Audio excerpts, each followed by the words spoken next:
권력을 독점한 브라마는 전쟁을 치르는 끄샤트리와 함께 손을 잡고 바이샤가 만든 생산물을 가져가고 노역을 하는 슈드라를 노예로 이제 부리게 됐죠.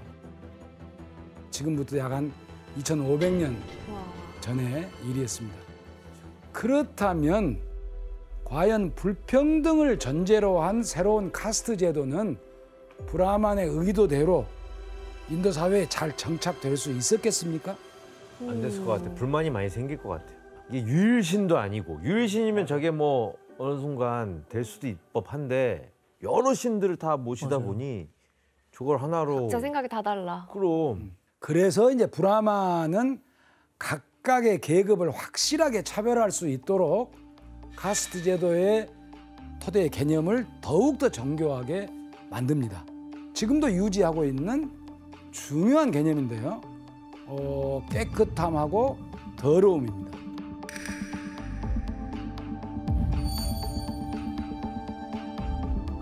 깨끗함은 성스러운 생명, 더러움은 죽음, 오염, 이거 이제 관련된 이제 그런 개념이죠. 이 개념을 브라마는 자신들은 깨끗한 계급이고 가장 아래에 있는 슈드라는 더러운, 오염된 계급이라는 인식을 계속 심은 겁니다. 근데 이게 힌두교에서 말하는 깨끗함, 더러움의 그 기준이 뭐예요? 어떤 게 깨끗하고 어떤 게 더러운 거예요? 힌두교에서 성스럽다고 하면 제일 떠오르는 게 먼저 떠오르는 게 뭐 있어요? 성스러운 거요? 예. 소. 겐지스강 아닌가요? 겐지스강. 겐지스강을 중심으로 해서 농사를 지었던 인도인들은 모든 것을 이제 베풀어주는 겐지스강이 가장 성스러운 거겠죠. 그렇죠. 이 성스러운 겐지스강에서 어떤 일들을 하는지 영상으로 한번 보시죠. 하지 않을 것 같은데. 마라나시. 바라나시네요.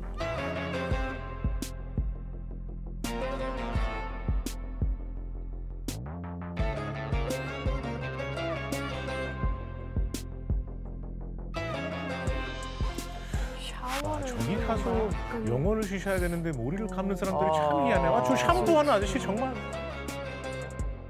아니 사실 샴푸는 집에 가서 해야지 거기서는 기도를 해야 되는 건데. 저 이게 빨래도 빨래네요? 하는구나. 그치. 그곳에는 거의 24시간 화장만 하는 것 같아요. 되게 적나라하게 보여지더라고요. 가보니까 저도. 이걸 내가 좀 되게 가벼운 마음으로 이런 걸 보러 온다고 해도 되나 싶을 정도로 좀 무거워. 마음이 좀 무겁고. 기안 패서님이 진짜 그 겐지스강 물을 마신단 말이에요? You first, second time, your water, yeah.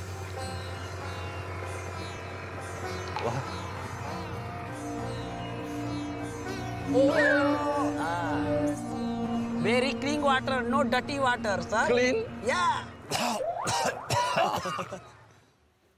뭐 아무리 신성해도 거기서 빨래도 하고 뭐 시체도 태우고 그러는데 사람이 마셔도 되는 물이에요? 안 되죠. 마시면 안 되죠. 오염도 최고로 오염된 물이거든요. 맞아요. 이제 바라나시에 있는 물을 마시고 배탈이 나거나 뭐 탈이 나는 경우는 많고 특히 어떤 이것으로 인해서 문제가 심각해요.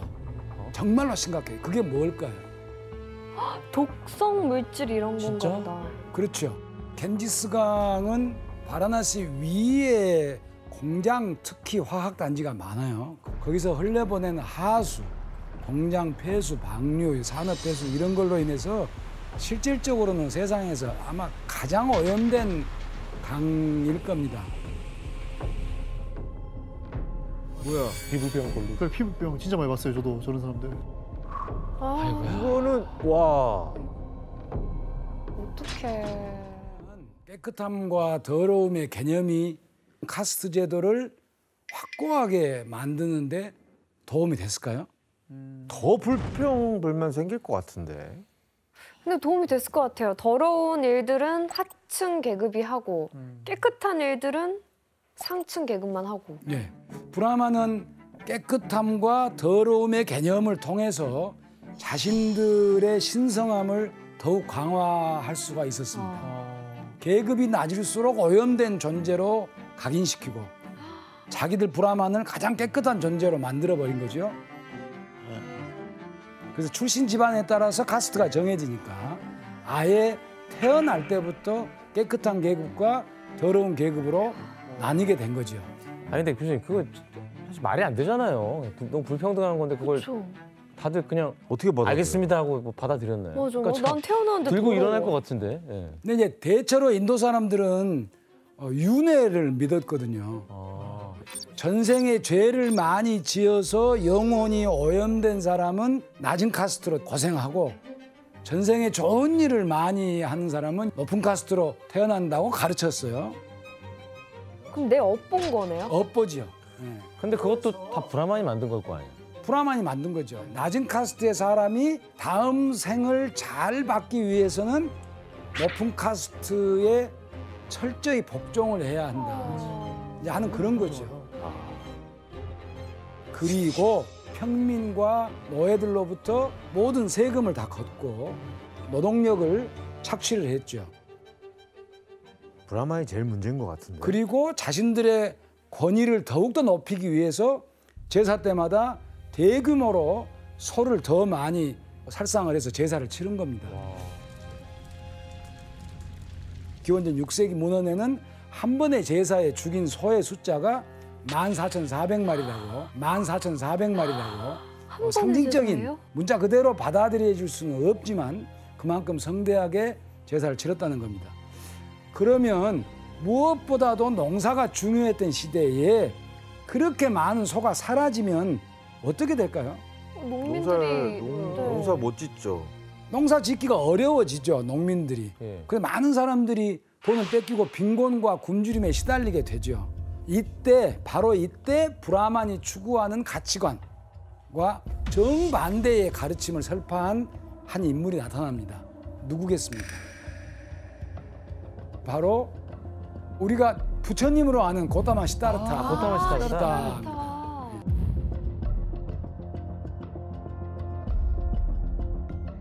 시다르타는 사키야라고 하는 작은 왕국의 왕자로 태어났는데 이사트리아 계급이었어요.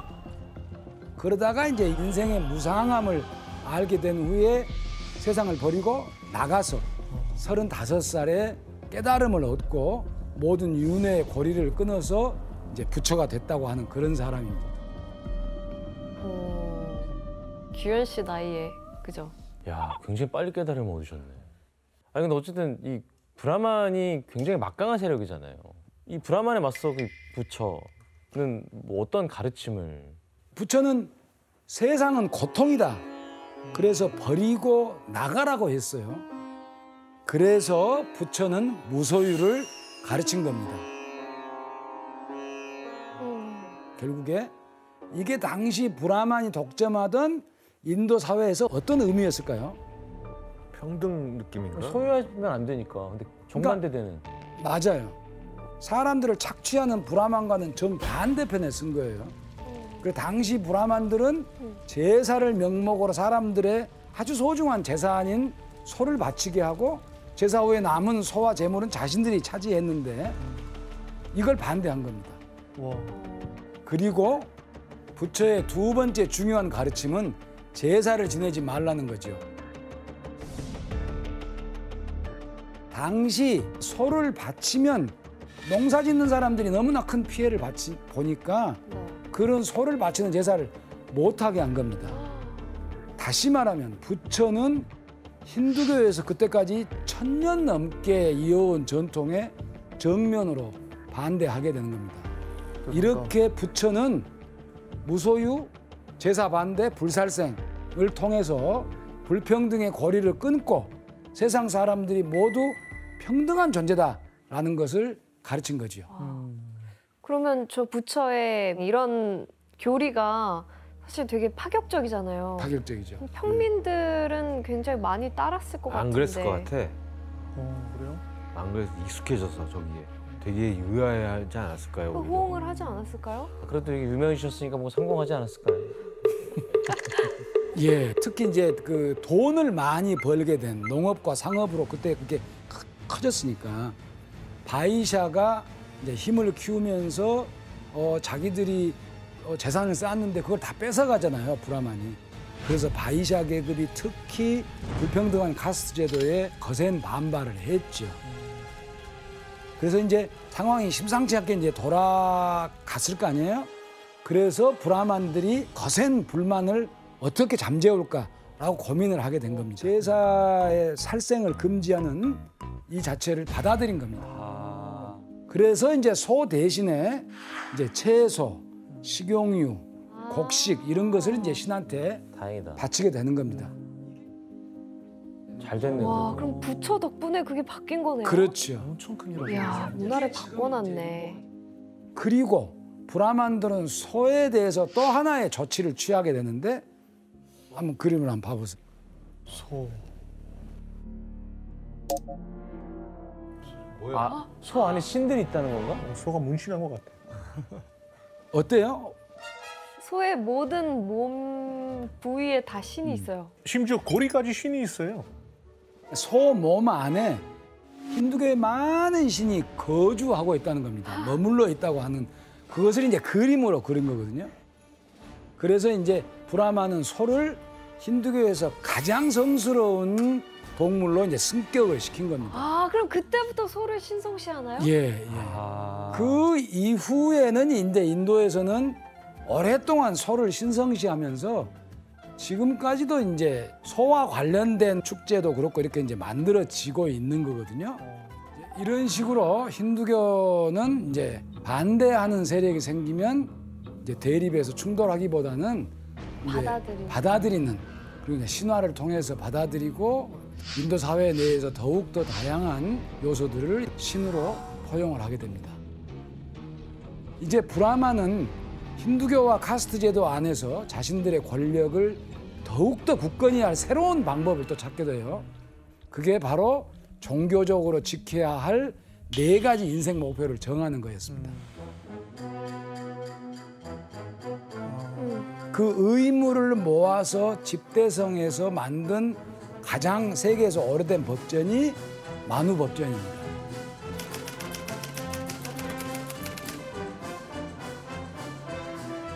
법전을 보면 창조자가 카스트마다 알맞은 업을 정해주었으며 그 스스로가 생을 반복하며 다시 태어나고 있는 것이다. 뭔 말일까요? 태어날 때부터 그냥 맡은 바 본분을 정해진 걸 다 충실해라. 해야 된다. 그러니까 브라만, 크샤트리아, 바이샤, 슈드라가 할 일을 잘 따라야 좋은 세상에 윤회를 한다는 그런 말이거든요. 그러면 신은 카스트에 따라서 어떤 의무를 부여했을까요? 먼저 브라만에 대한 내용을 규현 씨가 좀 읽어봐 주세요. 세상의 모든 것은 브라만의 것이요. 브라만은 그 태생 자체로 모든 것에 권한이 있다. 그냥 완전 특권층이네요. 이게 자기들이 써놓은 거를 마치 신이 뭐 정해준 것처럼. 맞아. 그 당시에 글을 읽고 쓸 줄 아는 게 브라만밖에 없었을 예. 거예요. 아 진짜. 만우법전에서는 신의 권위를 빌려서 브라만의 강력한 권위를 인정을 하는 거죠. 그러면 제일 낮은 계급 슈드라에게는 어떤 의무가 있었을까요? 이 제도는 슈드라 없으면 다 무너지는 제도예요. 자, 슈드라에 대해서 어떤 내용이 적혀져 있는지 이번에도 규현 씨가 한번 읽어봐 주세요. 슈드라가 다른 계급의 이름을 무례하게 부르면 그 입에 손가락 길이 10배 되는 쇠못을 박아야 한다. 와.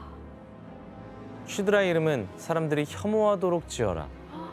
슈드라에게는 먹고 남은 음식, 해진 옷, 남은 곡물, 쓰던 낡은 그릇을 주어야 한다. 에레이. 난 내가 슈드라면 가만히 있지 않을 것 같은데 진짜. 다 부시고 싶을 것 같은데. 근데 이 법에 따라서 슈드라는 태어나서 죽을 때까지 비천한 이제 노예로 살면서 평생 이제 위의 계급을 이제 주인으로 섬기면서 살아야 하는 거죠. 말도 안 돼. 말도 안 되죠. 아, 그냥 노예 취급하는 거죠 뭐. 노예도 이런 노예는 없지. 맞아. 그럼 교수님 만우법전에 이렇게 제도 계급이 딱 4개가 있나요? 아니면 저 슈드라보다 더 밑에 계급이 있는 거예요? 예, 만우법전에 저 슈드라보다 훨씬 더 극악한 취급을 받는 또 있어? 한 계급이 등장을 합니다. 와, 그러면 어떤 뭘까요? 대우를 받아? 그러니까. 뭐냐고요? 예, 그 뭐 원시인 뭐 이런. 그게 바로 불가촉 천민입니다. 인도에서는 여러 가지 이름으로 불렀는데 부정 타는 사람, 닿으면 안 되는 사람 이런 뜻을 가지고 있죠. 이 사람에 대한 호칭을 통해서도 알 수 있듯이 불가촉 천민에 대한 차별은 상상을 초월합니다. 눈으로 보기만 해도 오염된 존재라고 여겼거든요. 그래서 다른 사람들이 미리 피할 수 있도록 마을에 들어올 때는 막대기를 딱딱딱 치면서 소리를 내거나 방울을 달고 들어와야 했거든요. 마을 바깥에 살았으니까. 자기가 오염됐으니까 빗자루로 자기 발자국을 이렇게 쓸면서 이렇게 이제 뒤로 엉거주춤 이제 가는 그런 것도 있었고요. 물론 옛날 만우법전 때 이야기입니다. 자, 그렇다면 만우법전은 불가촉 천민의 의무를 어떻게 말하고 있는지. 짠달라는 마을 밖에 거주해야 한다. 낮에 돌아다니되 다른 사람들이 그를 쳐다보지 않도록 표시를 달고 다녀야 하며 밤에 돌아다녀서는 안 된다. 짠달라, 개, 돼지, 닭 등은 다른 계급이 식사하는 것을 보지 못하게 해야 한다. 와. 아니 어떻게 사람을 저렇게 대우할 수가 있어요? 아유 진짜. 불가촉 천민은 인간 이하죠. 가축보다도 거의 뭐 못한 취급을 말도 안 되는 거죠. 개돼지 말도 안 취급이에요, 되죠. 거의. 예. 신발도 못 신게 하고 다른 계급 상층 계급들이 다니는 길도 못 걷게 하고. 근데 진짜 이렇게 극단적인 대우는 다른 계급 사회에서 못 들어본 것 같아요. 그치, 근데 불가촉 천민이 어쨌든 똑같은 사람인데 왜 이렇게까지 뭔 죄를 지었다고 이렇게 천대를 한 거예요? 진짜. 그것은 이제 역사적으로 올라가 봐야 됩니다. 이제 굽다 왕조라고 하면 들어는 보셨을 거예요. 굽다 왕조가 이제 뭐 기원 후 4세기, 뭐 5세기, 6세기 이제 이 정도인데 굽다 왕조가 이제 영토를 넓게 정복을 하면서 기존에 딱 살고 있는 여러 원주민들을 많이 토착민들이 인도 사회에 새롭게 들어오게 되죠. 들어오는데 카스트는 4개로 이미 정해져 있었어요. 그 사람들이 들어올 수가 없어요. 그래서 새로운 계층이 만들어졌고 그게 불가촉 천민입니다. 그리고 카스트 제도의 규범을 어긴 사람들, 주로 상층 카스트와 브라만과 슈드라 사이에 결혼하지 마라 라고 했는데 결혼해서 애가 나오는 경우 그런 사람들이 이제 불가촉 천민으로 이제 편입이 되는 거죠. 최상위 계급부터 불가촉 천민까지 카스트에 따른 의무를 법으로 정해서 자신들이 원하는 인도 사회를 이제 구축해 갔죠. 그리고 이 틀 안에서 힌두교에서 지켜야 할 두 번째 인생 목표를 정하게 됩니다. 그게 바로 재물을 모아라, 돈을 벌으라는 거죠.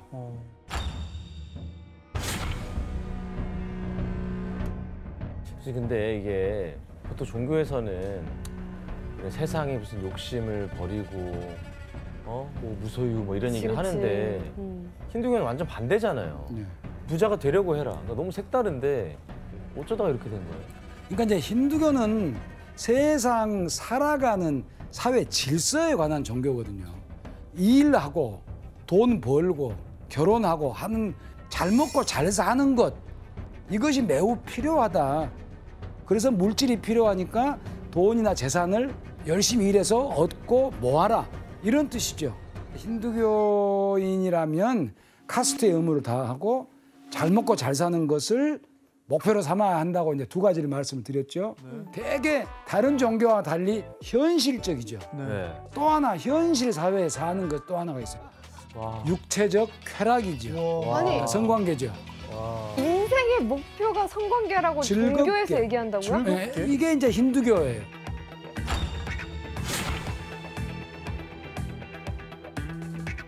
즐겁게 이제 산스크리트로는 까마라고 하거든요.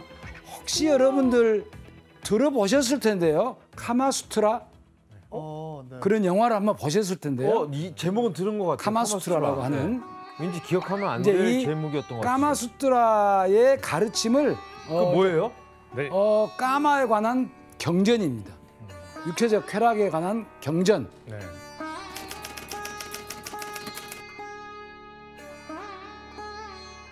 빨간 딱지 비디오의 제목 아니었나? 까마수트라의 가르침을 사원의 조각으로 담은 것도 다 보셨을 텐데요. 다 보셨지만은 또 교수님 이렇게 물어보시니까 답하기가 좀 그러네요. 한번 보세요. 영상으로 한번. 나 본 적 있어.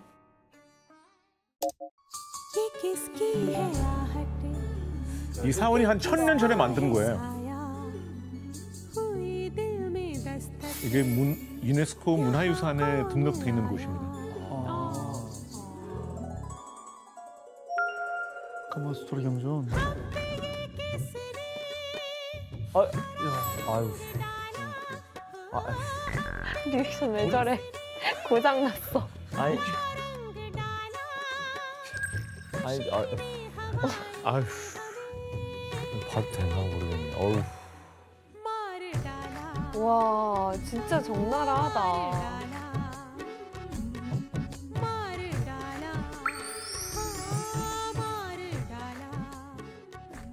아니 근데 교수님 전 잘 이해가 안 가는 게 종교라고 하면은 좀 금욕적이고 절제하고 그런 그렇지.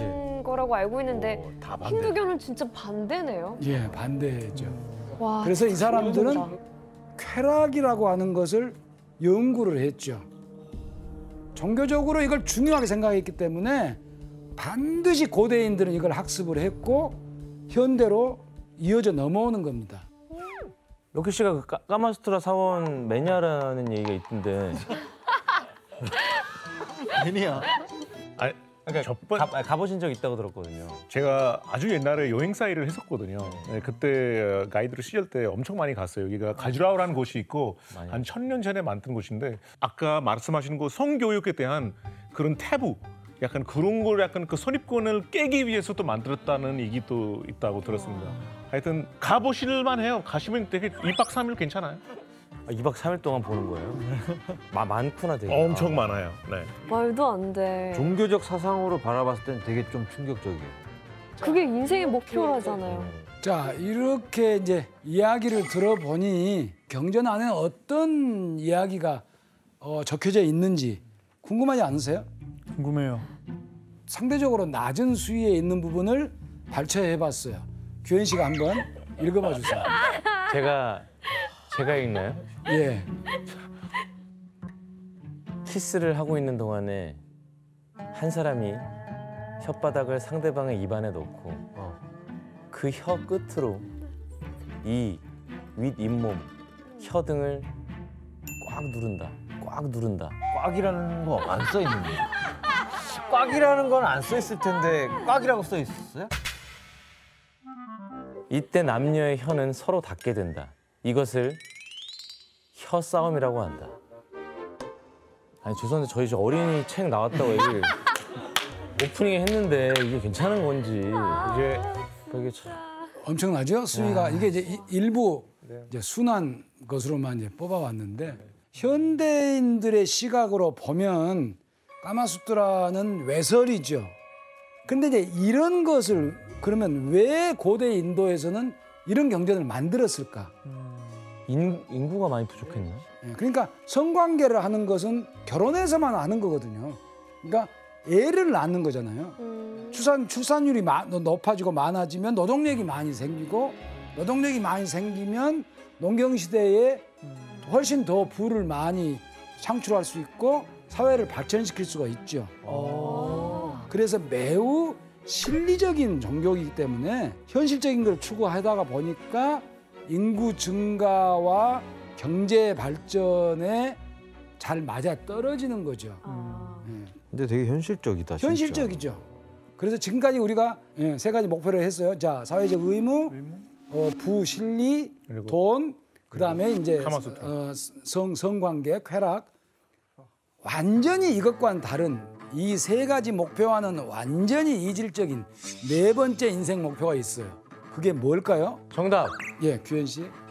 퀴즈 아닌데. 앞에 세 가지 다 지킬 필요는 없다. 에이. 규현 씨 어답. 바로 목시아, 즉 깨달음을 추구하라는 겁니다.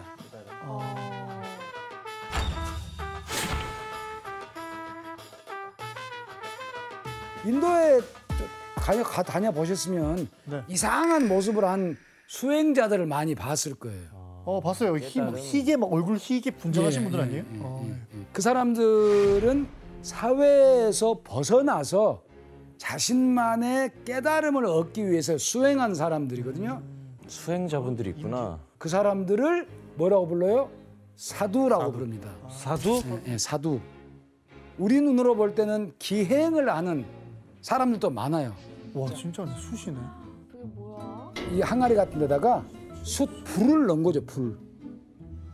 뜨거움을 참는. 그러니까 이것이 모든 방법은 아니죠. 여러 방법 중에 하나죠. 이 사람은 이 방법을 택했다는 거예요. 교수님, 그럼 사두들은 이런 고행 같은 무슨 깨달음을 물론 수행을 하면서 뭘 얻는다고 생각하나요? 그러니까 이 사람들은 육체가 곧 물질이고 육체를 극복해야 비로소 정신을 찾을 수 있다라고 믿는 거죠. 자신의 몸을 괴롭히면서 극단적인 고행이 깨달음에 이를 수 있다라고 이 사람들은 생각하는 겁니다. 재밌는 것은 이런 사람들이 한꺼번에 모이는 데가 있어요. 쿰브멜라라고 해요. 그거 한번 보세요. 네. 다 같이 저런 힘든 걸 하고 있는 건가? 여기도 사람이 많네. 깜브렐라. 궁금해라, 너무 궁금해라. 라인 좋은데요?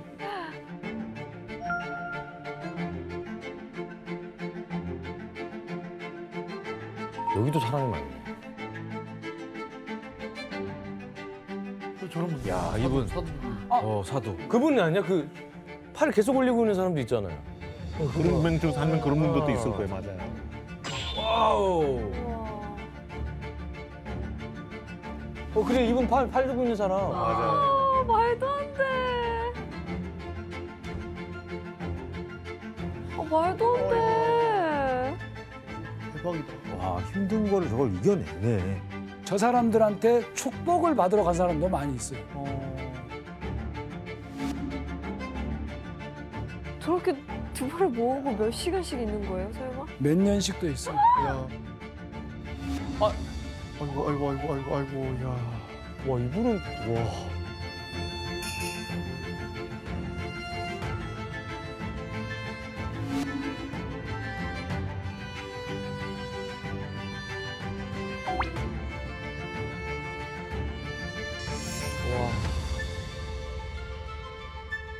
어때요? 영상 보고 나니까?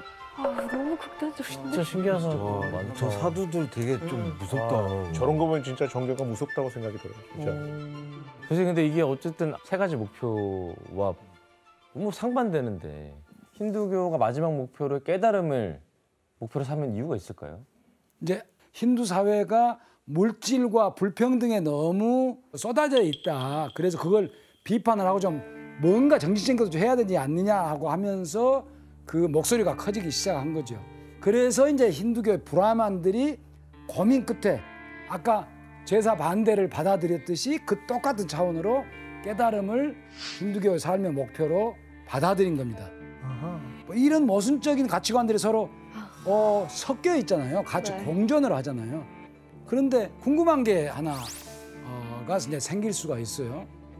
왜 인도하면 처음에 우리가 이야기했지만 깨달음 이런 쪽으로만 수행하는 사람들 이런 쪽으로만 이미지가 박혔을까요? 그러니까 사실 앞에 세 가지 목표는 몰랐어요. 앞에 세 가지를 뭐 알려줘야 아는 거 아닐까요? 마케팅을 잘했나요? 안 알려줘서 마케팅을 누군가가 잘했겠죠? 네 번째 거를 누군가가 부각되게. 결정적으로 이제 이미지가 박혀버리는 것은 68년도 잘 아실 거예요, 지원 씨 같은 경우는. 제가요? 68년도가 아닌데. 어떤 세계적인 전설적 그룹이 68년도에 인도를 방문하고 여행을 합니다. 세계적인 그룹이 누구요? 누굴까요? 비틀즈요? 비틀즈예요. 한번 보세요. 비틀즈는 휴식하기 위해서 이제 인도로 갔는데 신비한 인도만 본 거죠. 여기 나오지만 마하리시 마헤시라는 이제 수행자를 만나서 스승으로 삼기도 하고요. 힌두교 신도들이 수행하는 곳 아슈람을 여러 곳을 찾아가고요.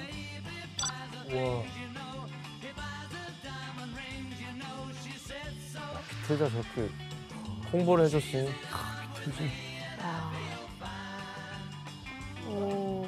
전 세계 비틀즈 팬들이 다 봤을 거 아니에요. 많이 됐을 것 같아요. 많이 됐겠죠. 이후에 존 레논이 이런 말을 남겼어요. 존 레논. 네. 규현 씨가 한번 읽어봐 주세요.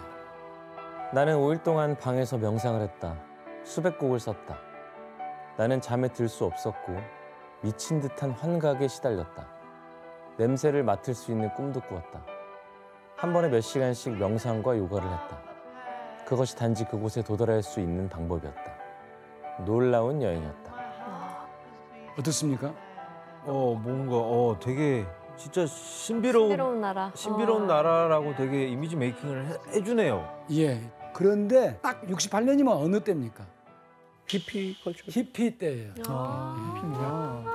이제 2차 세계대전이 끝나고 베트남 월남 전쟁이 막 터지고 있을 때 그것에 반대해서 히피 바람이 막 엄청나게 불고 있을 때거든요. 그런데 히피들이 이제 인도 여행을 막 본격적으로 이제 가게 되고 그 뒤로 이어지면서 인도는 명상과 사색과 요가의 깨달음의 나라다라는 것이 크게 대중화된 거죠. 그런 거구나. 이제 퍼즐이 막 맞춰져요. 예, 다행입니다. 신기하다. 최코지 씨, 네. 그 비틀즈 이외에도 인도를 방문한 유명 인사들이 있어요? 제가 알기로는 그 스티븐 잡스가 인도에 갔다고 알고 있는데 맞아, 우리 스티브 잡스 때 네. 히피 얘기했거든요. 그래서 당시 20대였던 젊은 스티브 잡스도 이제 히피였거든요. 잡스는 이제 깨달음을 찾으러 이제 인도에서 무려 7개월 동안 이제 장기 여행을 했다고 하는데 이후에 이제 인도에서의 그 깨달음이 이제 자기가 일하는 방식에 큰 영향을 줬다라고 그런 내용이 있습니다. 신기하다. 혁규 씨, 그럼 인도 사람들은 이렇게 뭐 많은 사람들이 신비의 나라, 뭐 영혼의 고향 막 이런 이야기를 막 인도를 두고 하잖아요. 그럼 인도 사람으로서 기분이 어때요? 저도 사실 왜 그렇게 생각할까라 생각을 해요.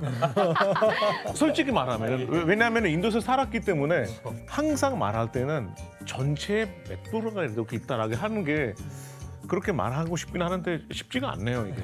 맞아요. 그럴 수 있어요. 맞아요. 인도에서는 깨달음을 추구하면서 세상을 벗어난 사람들은 인도에서는 극히 일부에 불과하죠. 대부분 사람들은 5세기부터 17세기경 인도의 중세라고 하는 시간 속에서 힌두교라는 거대한 세계관 안에서 각자의 이익과 삶을 추구하면서 사는 겁니다.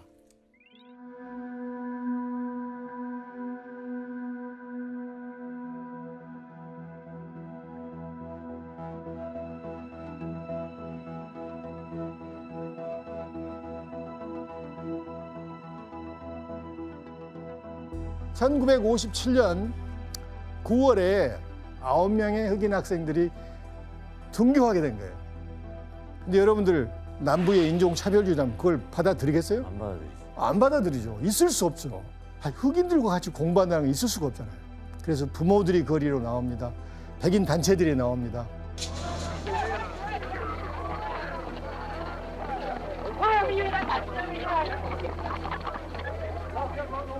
얼마나 무서웠겠어요, 그 학생들. 그렇죠. 협박을 했죠. 어마어마하게 분위기가 살벌했습니다. 더더욱이나 알칸사 주지사가 주방위기를 보내가지고 9명의 입학한 흑인 학생들이 등교를 못하게 막았던 거예요.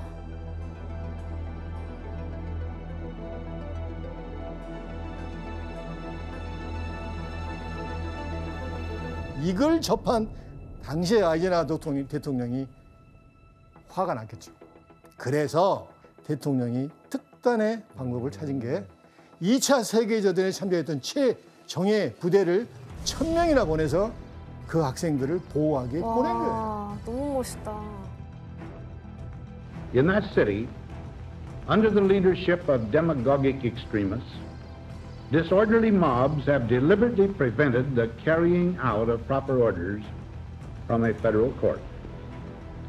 In accordance with that responsibility, I have today issued an executive order directing the use of troops under federal authority to aid in the execution of federal law at Little Rock, Arkansas.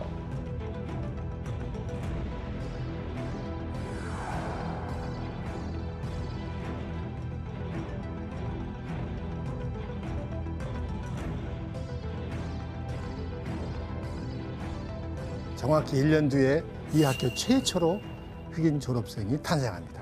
자, 이 영상 보고 어떤 생각이 들어요? 저렇게 특수부대까지 투입돼야 했다는 게 조금 마음이 아프네요. 이게 이제 굉장히 중요한 에피소드이긴 하지만 사실 흑인 문권 운동을 촉발했던 어떤 사건이 있습니다. 그게 유명한 몽고머리 버스 보이콧 사건입니다. 네. 이 로사 박스라는 흑인 여자입니다.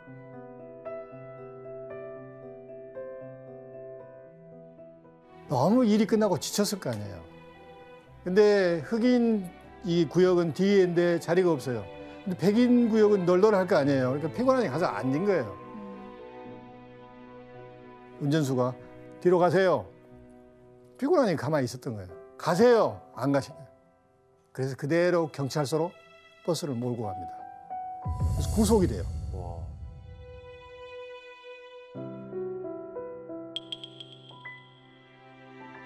그러니까 원래 버스를 타면 이렇게 이동을 할 때 버스를 탔을 때 인종 분리 제도에서는 흑인들이 맨 뒷좌석에서 앉아야 되고 앞에서 앉으면 안 되는 거예요.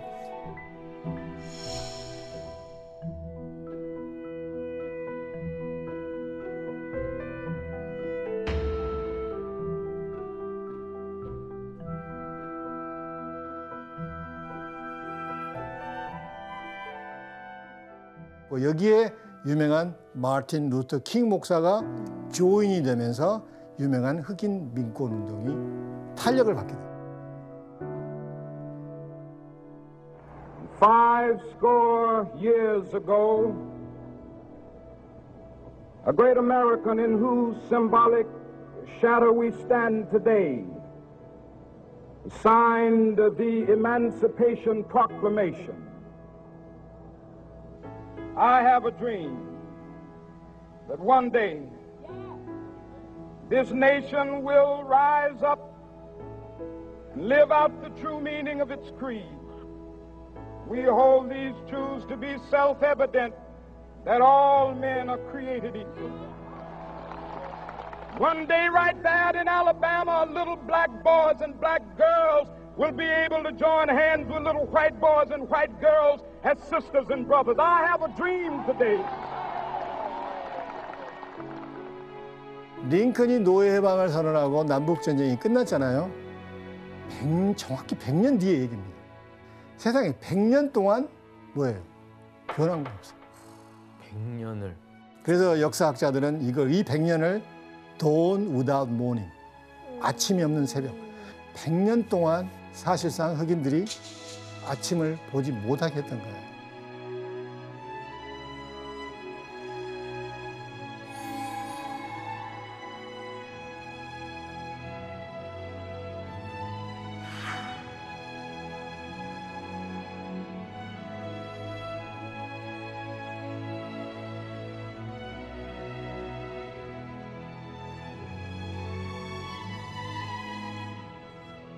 사실 21세기인 지금도 그 흑인에 대한 차별이 여전히 존재하잖아요. 그리고 뭐 흑인뿐만 아니라 최근에 뭐 코로나 사태 때문에 아시아인에 대한 그런 혐오 범죄도 많았고, 그래서 뭐 스탑 AAPI 헤이트라는 그런 혐오 범죄 방지 단체가 있는데, 그 단체에 따르면은 작년 3월부터 1년 동안 거의 6,600건의 혐오 범죄가 일어났다고 해요.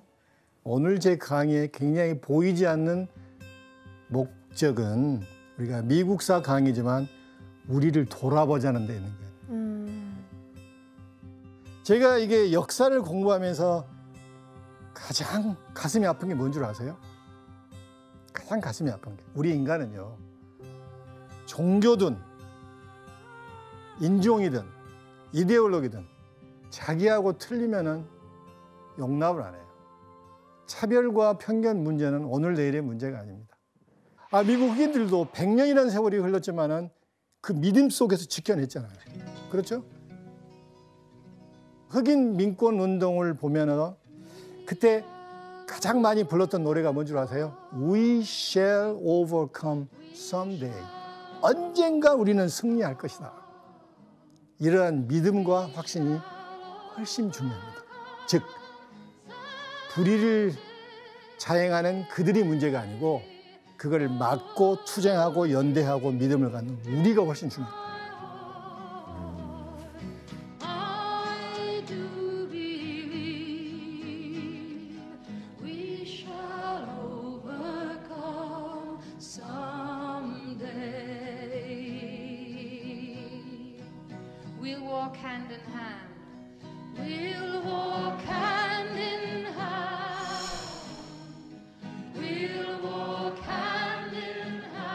Despite all that divided us, North and South, black and white, he had an unyielding belief that we were at heart one nation and one people. And because of Abraham Lincoln and all who've carried on his work in the generations since, that is what we remain today. And it is for that reason that we are able to gather here this evening.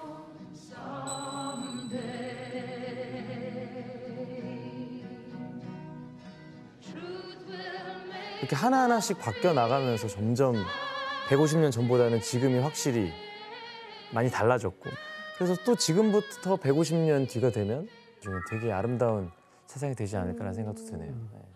미국이 지금 막 1965년에 그때서야 사실은 평등한 사회가 됐거든요. 근데 그때부터의 미국이 지금의 미국이고 앞으로의 미국이 될 수 있는 어떤 뿌리가 내려진 순간이에요. 그래서 정말 젊은 나라인 것 같고 앞으로 그 모습이 어떻게 될지 되게 궁금하기도 해요.